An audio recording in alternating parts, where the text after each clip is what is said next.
আসসালামু আলাইকুম রহমতুল্লাহি ওয়া বারাকাতু। আমার বিগত ভিডিওগুলো দেখে অনেকেই কমেন্ট করেন যে ভাইয়া আপনার নাম্বারটি দেওয়া যাবে বা আপনার সাথে কথা বলা যাবে, বা বিভিন্ন ইন্ডিয়ান ভিসা সংক্রান্ত আপনারা অনেক কিছুই লেখেন। সেগুলি আমার চোখে পড়ে, অবশ্যই আমি তাদেরকে কমেন্টে উত্তর দিই। আসলে ভাই, আপনারা যদি কোনো ধরনের বিষয় নিয়ে যদি সমস্যায় পড়েন তাহলে অবশ্যই আমাকে ফোন দেবেন। আমি এই পর্যন্ত প্রায় ৮-১০ জনকে আমি ভিসার জন্য হেল্প করেছি, এবং তারা অলরেডি ভারতে কেউ চিকিৎসাধীন অবস্থায় ভারতে আছেন এবং কেউ দেশে ফিরে এসেছেন। সুতরাং ভিসা ব্যাপারে আপনারা যে কোনো ধরনের হেল্প চাইলে আমি অবশ্যই আপনাদেরকে হেল্প করব। আপনারা স্ক্রিনে দেওয়া নাম্বারটিতে ফোন দিলে আমাকে পেয়ে যাবেন। আর আপনাদেরকে একটা কথা বলে রাখি যে ইন্ডিয়ান ভারতীয় আপনারা যদি ভারতে চিকিৎসা করাতে যান, যে ভিসা করতে অনেক জটিলতা হয় বা কোনো সমস্যা হয়, বা অনেক আগে যেমন খুব সহজে করতে পারতেন এখন আর সহজে করতে পারেন না, এসব বিষয় যদি আপনারা যে আগ্রহী হন তাহলে আমাকে ফোন দিতে পারেন। খুব সহজেই আপনাদেরকে আমরা ভিসার জন্য হেল্প করব, এবং কী কী লাগবে এবং তাও আপনাদেরকে আমরা বলে দেবো যে কী কী পেপারস লাগবে বা কী কী করতে হবে। একটা সাজেশনের মতো আমরা কাজ করব আপনার পাশে। সুতরাং আপনারা সুন্দরভাবে যাতে আপনারা ইন্ডিয়ান ভিসা নিয়ে যেতে পারেন, আমরা সেই বিষয়ে কাজ করব। স্ক্রিনে দেওয়া অবশ্যই আমাদের স্ক্রিনে নাম্বার দেওয়া থাকবে, অবশ্যই আপনারা স্ক্রিনে নাম্বারে ফোন দিবেন। আমার নাম শাহিন আলম।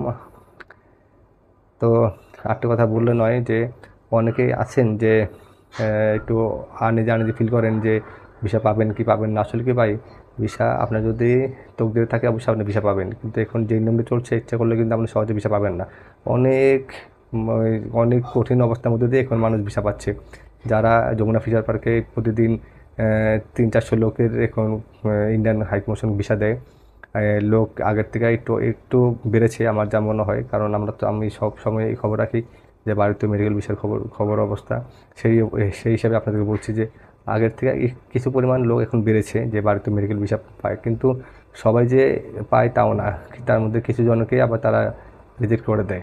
অনেকের কাগজপত্র খারাপ থাকে, কাগজপত্রের সমস্যা, বা যে ট্রিটমেন্টে যাবেন সেই ট্রিটমেন্টের ব্যাপার ঠিকমতো তা দিতে পারে না, এরকম। আবার অনেকে স্লট পায় না, এই স্লটটি কিন্তু মেন সমস্যা। স্লট কিন্তু অনেকে পায় না, এই স্লটটির জন্যই যত সব মানে বিভিন্ন অনীহা আসে অনেকের জন্য যে এই বিষয় পাবো না বা এরকম। আসলে স্ক্রিনে দেওয়া নাম্বার থাকবে, আপনারা এই নাম্বারে ফোন দিবেন, ফোন দিলেই আমাকে পেয়ে যাবেন। আর বিষয় সংক্রান্ত যে কোনো প্রশ্ন থাকলে আপনারা বলতে পারবেন আমাকে, আমি সবগুলির উত্তর দেবো আপনাদেরকে, যে আপনাদেরকে যেভাবে ভালো হয়। আবার আপনারা যদি চান যে আপনার ভিসার ব্যবস্থা আমরা করে দেবো, এটাও পারা যাবে, সমস্যা নাই। ঠিক আছে? সুতরাং আমি তো বললাম যে যে কোনো ভিসা মেডিকেল ভিসার যে কোনো সাহায্য আমি আপনাদেরকে করব। আপনারা আমার ভিডিও দেখে দেখে সাবস্ক্রাইব করবেন। আর একটা কথা বলে দেই, ক্যান্সার রোগীদের জন্য আমি সবসময় নিঃস্বার্থে কাজ করব। ঠিক আছে? আপনাদের পাশে দাঁড়াবো, যেহেতু একটি দুরারোগ্য রোগ, এটির জন্য কাজ করতে পারলে আমি নিজেও একটু আনন্দিত হব এবং গর্বিত হব যে আপনাদের পাশে আমি দাঁড়িয়েছি। সুতরাং আসসালামু আলাইকুম রহমতুল্লাহি ওয়া বারাকাতুহু।